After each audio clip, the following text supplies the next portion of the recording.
Welcome back and thanks for staying with us. We've had with us the beautiful Ebosetale, and she joined our conversation earlier, but we want to know her.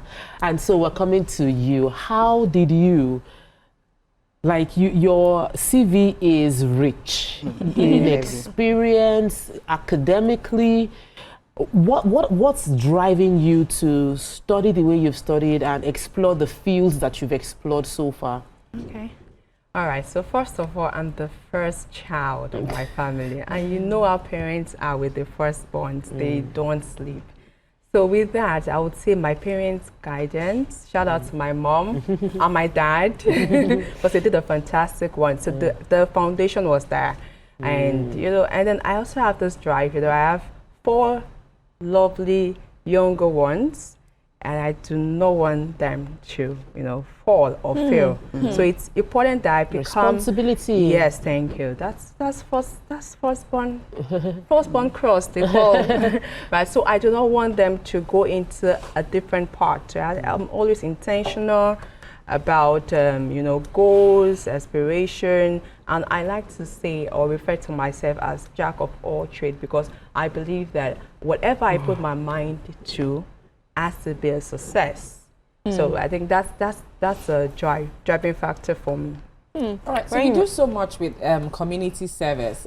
You do women's rights, you do youth empowerment and civic participation. Tell us how you're able to achieve this fine, seamless blend in terms of, being of service. What are the things that appeal to you the most across all of these spectrums?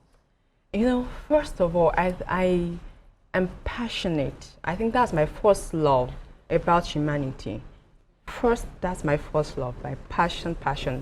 Take away tax, take away accounting, take away tech everything. I mean, I love humanity. I love serving humanity. So I remember when I was in the university, or I was supposed to gain admission to the university, and my parents really wanted me to study law. I know deep down I will not couple, because in my head, I'm very conscious about time. I'm going to spend like 5 years in the university and then go to law school. I was already thinking of that stress. But then, as God will have it, there's a popular saying that goes down, God proposes, man disposes. Man proposes, God disposes. So I just said to myself, please, I didn't get in the first year, second year, let me not just pass this thing well. Because I know something about University of Benin. If you don't get law, if you don't get cut-off mark, they'll get you to another department. So I didn't want to study anything. Anything. I want to study anything but law. Oh, okay. Right? Okay. So they posted me to adult education, because I'm trying to give you like a bit. Okay. Adult education professional, I didn't know what that was about, but at least I spent 4 years in the university. You didn't have to do 5 years at law school. No, 1 year was important. So I went further to say, okay, you know what? I have a passion for humanity. And we need money to actually impart people, right? So in as much as, I like helping people, I like advocacy, I love, anything people, right? I also need to be a step further in getting something that would give me the money. So I said, okay, first, passion. How do I turn my passion into making profit. Money? Thank you, into profit. I said, okay, let me just go into gender studies. I had the master's in gender studies, and look at me, I'm like, hey, God, where am I going to work? Where I want to go to is UN. But then to enter into UN is a lot of, it's a lot. I tried 1 or 2, and I never knew that I was going to go into taxation. Wow. So when my offer letter came, I'm like, tax, I don't know anything about maths. Maths was like my worst subject in school, in secondary school. And that's because I didn't like my maths teacher anyways. Right? That's because I didn't like my maths teacher. So I'm like, okay, let me just finish this thing. No, I'm in taxation now, accounting and all. Right? To cut the long story short, I needed that to also support the society, to give. I needed a job. And then with time, I learned Turk, I learned coding, It was a lot. So I learned that. So I I started, doing here and there, being freelancer, getting teams, and all these actually is just to help humanity, to make sure that, I'm able to send kids to school, make sure that women right, is seen, is see the daylight or broad daylight, right, to make sure that, these teenage girls that are now pregnant, right, or the pregnant teenage girls will have nothing to eat or no food. We call them the lower class, right? Have something. I need to make them understand that education is key. So basically, that's all about. Okay, so now I understand why your parents said you should read law, because you are still acquiring right. And all of that. And I can see plenty certificates here, certificates in this, certificate in that, and all of that. So how were you able to, juggle around these things and actually study? Because look at me, I just said I was doing a course recently, and to read was very hard. So how were you able to, get and to get all this adulthood? All this adulthood responsibility, senior child responsibility, and studying. How? Adulthood is scam. That is adulthood that scam. That song. No. But time management, right? Okay, so first of all, I had what they call the drive, right? I had a goal. I'm target driven. So I said, from age 19 to 23, I wanted to stop modeling. I was formerly a beauty pageant. How did that miss? I know, right? So I just said to myself, okay, from 23 to 24, I want to host conferences. From 25 to 30, I wanted to work. Okay. So I'm target driven. And then to answer your question on studies, time management too. Because right now I'm still living, I'm working, I have my own business or my own team, and shout out to the Women Mentorship Forum. Yeah, I have a forum, WMF, Women Mentorship Forum, with the younger girls, to mentor them. So it's a lot. But then time management to me is key. Yeah. Oh, nice one. So, Ebosetale, I like your name, I'll keep saying it. Just listening to you being the firstborn, for me, that also explains that humanitarian side to you, because as a firstborn, I know you take care of everyone, so I can understand where that, came from. And but when we asked you the first question when we started our hot topics, you started with "I love money." Yes. Right. And you've tried to explain why you love money. So you have, and then you're also mentoring young girls. And now we live in a world where there's just so much love for money without really any back, there's no content to make the money, there's no work to make the money, they just want to make money, that's one. Secondly, not to put you on the spot, but, Edo State is known as, where most of the girls who leave the country and go to far-flung countries for different reasons that does not bring dignity to themselves, and really for the love of money. How are you using your mentoring program to teach young women about the need to make money for humanitarian causes, or to even take care of yourself without going through ways that would bring so much indignity to yourself or hurt yourself or you end up dead or in jail, Okay, so this Edo State, God. It's my state too. Okay, thank God we're even from the same state. Well, my husband. All right.